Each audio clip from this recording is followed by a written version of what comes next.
BIOS konsoli, jeden z najważniejszych elementów każdego sprzętu grającego. To tutaj można było sprawdzić zawartość karty pamięci, ustawić czas czy wykonać proste czynności.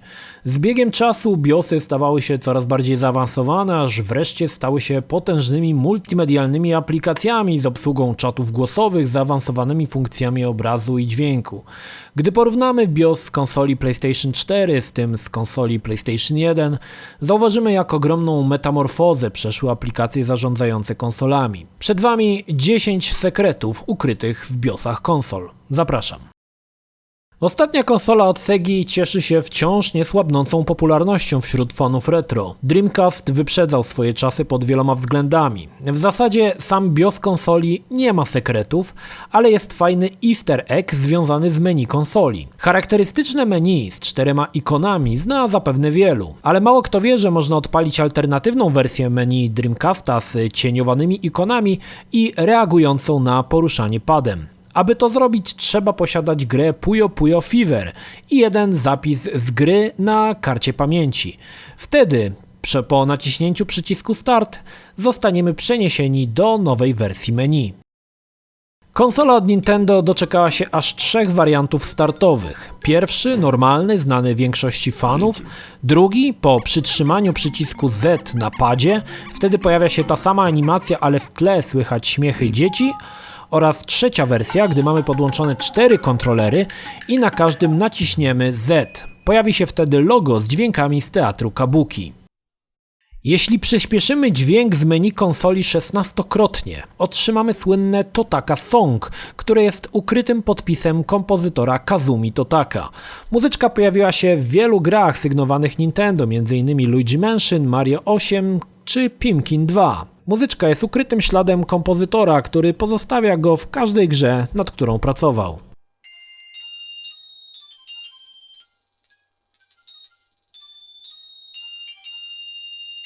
Pierwsze PlayStation okazało się ogromnym sukcesem. Słynne logo Sony z pomarańczowym rąbem zna chyba każdy. Jednak jeśli do konsoli wrzucimy płytę z nieoryginalną grą lub porysowaną, dostaniemy jeden z 2 przerażających dźwięków zwanych kolejno Personate Fear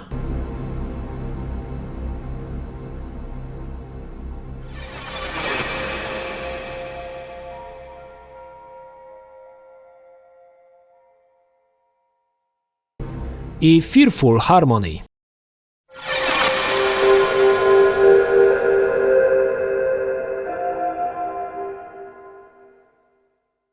PlayStation 2 to królowa konsol. Sprzedana w największej ilości egzemplarzy na świecie, wciąż zajmuje pierwsze miejsce wśród najpopularniejszych sprzętów do grania w historii. Co ciekawe, i ona ma swoje sekrety. Podczas bootowania konsoli pojawiają się białe słupki. Ich ilość i wielkość zależy od ilości zapisów na karcie pamięci. Im więcej gier zagraliśmy, tym więcej słupków pojawi się na starcie.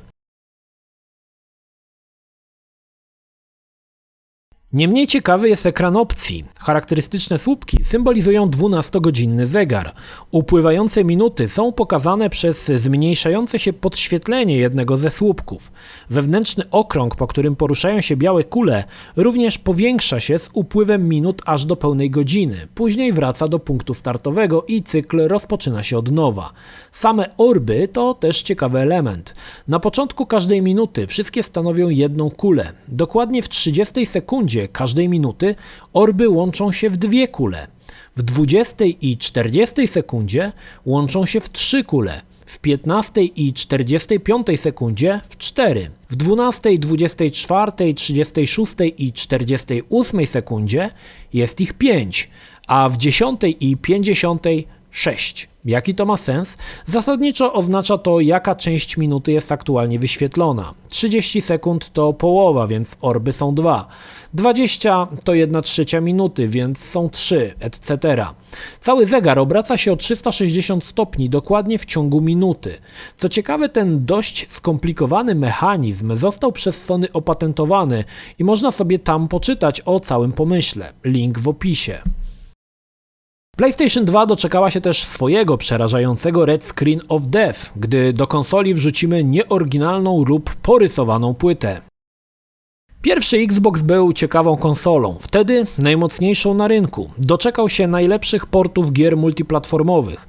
Uruchamiając konsolę, czeka nas krótka animacja z dziwną zieloną plazmą, która po chwili zamienia się w logo Xboxa i uruchamia menu. Z pozoru nic się nie dzieje, jednak od czasu do czasu pojawiają się dziwne dźwięki, jakby syki.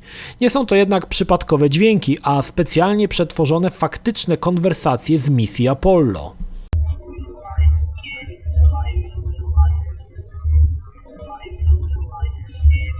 Jeśli wrzucimy do czytnika Xboxa płytkę audio i uruchomimy opcję ripowania na dysk jednej ze ścieżek, system nas poprosi o podanie nazwy. Jeśli wpiszemy Xbox, konsola uruchomi animację z podziękowaniami dla osób, które pracowały nad stworzeniem konsoli.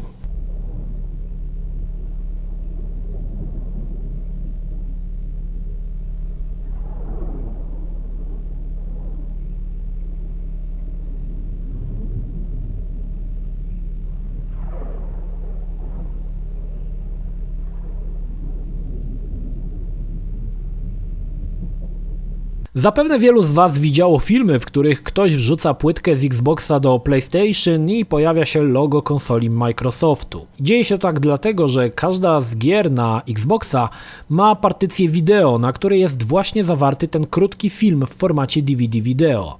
PlayStation rozpoznaje płytkę jako zwykłą płytę DVD i zaczyna ją po prostu odtwarzać. Co ciekawe, ten sam motyw z partycją wideo pojawił się też na grach z Xboxa 360.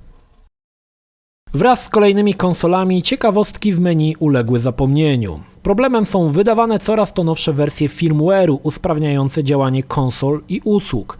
Nikt nie zaprząta już sobie głowy ciekawostkami. Owszem, są ukryte menu w PlayStation 3 czy Xbox One X, jednak nie są to już na tyle ciekawe rzeczy, aby o nich wspominać, a szkoda.